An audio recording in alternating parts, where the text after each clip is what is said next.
In August 2016, a man carried a 70-pound computer into a small office in San Francisco's Mission District. He wasn't a delivery driver. He was the CEO of NVIDIA, one of the most powerful technology companies on the planet. And he was hand-delivering that machine personally, not because he had to, because he believed the people in that office were about to change the world. The office belonged to a tiny nonprofit called OpenAI. The man was Jensen Huang. The machine was the DGX-1, the world's first AI supercomputer. And at the time, almost nobody understood what that moment meant. Today, NVIDIA is worth more than most governments' GDPs, more valuable than Amazon, more valuable than Meta, and at times, even more valuable than Apple. It didn't invent the smartphone. It didn't build social media. It didn't create a search engine. It built chips, but not just any chips. NVIDIA built the engine that now powers artificial intelligence.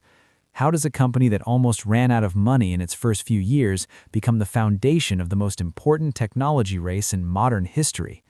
That's the story we're telling today. NVIDIA was founded in 1993 by three engineers, Jensen Huang, Curtis Priem, and Chris Malachowsky. Jensen Huang had an unusual background for a chip designer. Before he ever touched a circuit board, he was washing dishes and bussing tables at a Denny's, not as a teenager killing time, as a way to survive. He worked his way through school, studied electrical engineering, and eventually landed at chip companies AMD and LSI Logic before deciding he wanted to build something of his own. His thesis was simple. The world was moving toward 3D graphics and gaming, and nobody was building the right hardware to power it. So in 1993, the three of them started NVIDIA, and almost immediately, things went wrong. Early chip designs failed, manufacturing was expensive, revenue didn't come in fast enough. At one point, the company reportedly had approximately 30 days of cash left.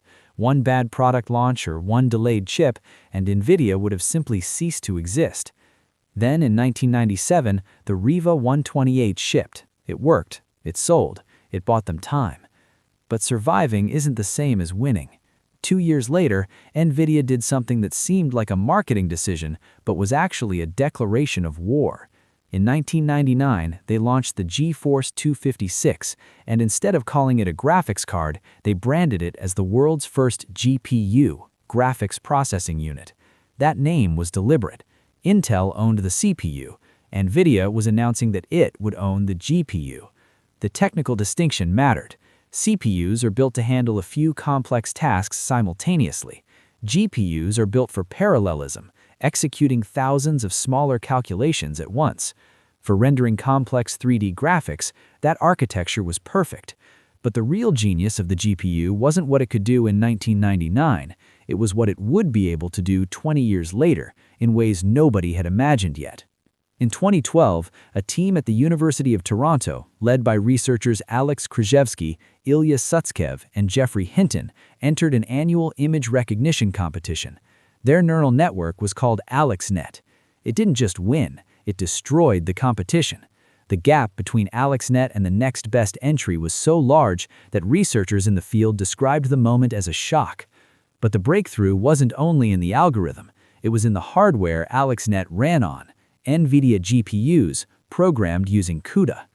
IA researchers suddenly understood something that NVIDIA had been quietly building toward for 6 years. GPUs could train neural networks dramatically faster than traditional CPUs. Training that took weeks on conventional processors could now be done in days. And because CUDA already existed, the entire ecosystem was ready. Here's a detail that connects the whole story. One of AlexNet's co-creators, Ilya Sutskev, would later co-found OpenAI. He would also introduce Jensen Huang to early AI research.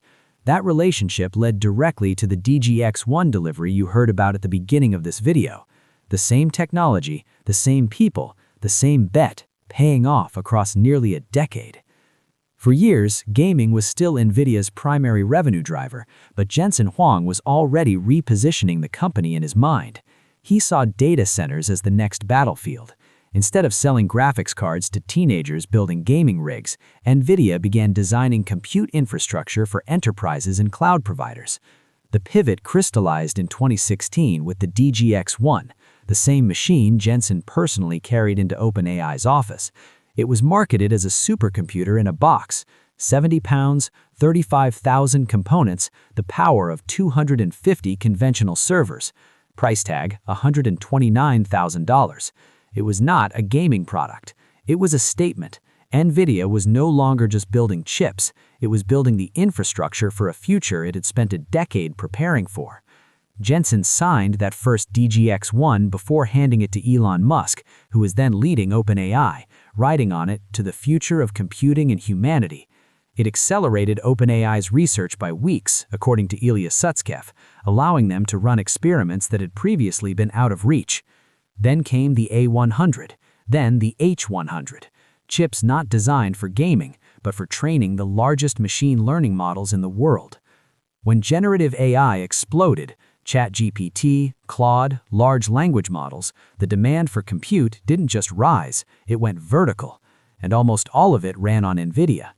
OpenAI needs NVIDIA, Anthropic needs NVIDIA, Google needs NVIDIA, Meta needs NVIDIA.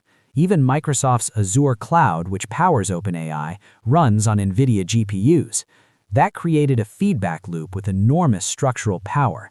More AI demand meant more NVIDIA chips. More chips meant deeper CUDA integration.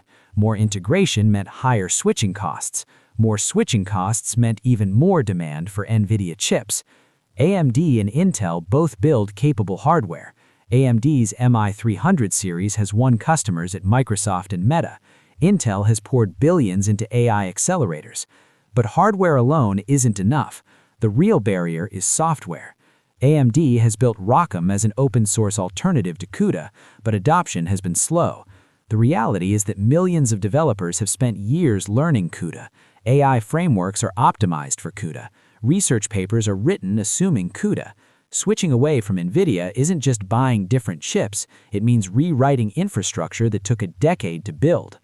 By late 2024, NVIDIA held approximately 86% of the AI data center chip market. Intel had fallen to less than 1% of the discrete AI accelerator market. AMD, despite real investment, remained a distant second. Even Jensen Huang has said he's worried. When you're protecting that kind of lead, staying paranoid isn't weakness, it's how you keep it. By the early 2020s, something remarkable had happened. NVIDIA was no longer a gaming company. Data center revenue overtook gaming revenue. AI compute became the core business. A company that once had 30 days of cash was now controlling one of the most important choke points in modern technology. But here's what the numbers don't fully capture. NVIDIA didn't just get lucky with AI. It invested in parallel computing when CPUs dominated everything. It built CUDA before AI mattered to anyone. It cultivated developers before enterprises cared. It signed that first DGX-1 to the future of computing before the future was obvious. Jensen Huang saw a wave that most people couldn't see yet, and instead of waiting for it to arrive, he spent 15 years building the infrastructure it would need. So when the AI wave finally arrived, NVIDIA wasn't scrambling to adapt.